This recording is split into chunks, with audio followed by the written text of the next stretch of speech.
জয়ের হ্যাট্রিকের দোরগোড়ায় দাঁড়িয়েছিল চেন্নাই, কিন্তু শেষ মুহূর্তে সব ভেস্তে গেল। ব্যাটারদের ব্যর্থতা আর হায়দ্রাবাদের ঝোড়ো ব্যাটিং সব মিলিয়ে নাটকীয় ম্যাচে 10 রানে হার। কি এমন হলো যেখানে ম্যাচটা হাতের মুঠোয় থেকেও বেরিয়ে গেল?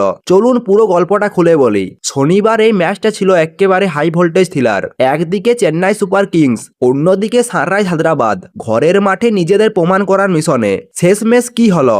194 রান তাড়া করতে নেমে 184 রানেই থেমে গেল চেন্নাই, আর সেখানেই লেখা হয়ে গেল হারের গল্প। টসে হেরে প্রথমে ব্যাট করতে নেমে হায়দ্রাবাদের শুরুটা ছিল একেবারে আগুন। অভিষেক শর্মা এবং ট্রেভিস হেড দুই ওপেনার এমন তাণ্ডব শুরু করেন যেন বোলারদের উপর ঝড় বয়ে যাচ্ছে। মাত্র 3 ওভারে 23 রান, চতুর্থ ওভারে 15 রান, পঞ্চম ওভারে 25 রান। বিশেষ করে মেথু শটের উপর একেবারে চড়াও হন অভিষেক, আর মাত্র 15 বলেই 50। কিন্তু ক্রিকেটে সবসময় মোড় ঘোরে, আর সেটাই করলেন মুকেশ চৌধুরী। একই ওভারে ট্রেভিস হেড আর ঈশান কিষান দুজনকেই ফিরিয়ে দিলেন। 75 রানে 0 উইকেট থেকে হঠাৎ করে 75 রানে 2 উইকেটে ম্যাচে ফিরলেন চেন্নাই। এরপর অভিষেকও আউট। 22 বলে 59 রানের দুর্দান্ত ইনিংস শেষ। এই কঠিন পরিস্থিতিতে একাই দায়িত্ব নেন ক্লাসেন, ঝুঁকি না নিয়ে একেবারে ক্লাসিক ক্রিকেট শট। 39 বলে 59 রান। তার এই ইনিংসটাই হায়দ্রাবাদকে টেনে তোলে 198 রানে। না হলে এক সময় তো মনে হচ্ছিল 225+ রান হবে। চেন্নাইয়ের বোলাররাও দারুণ খেলেছে।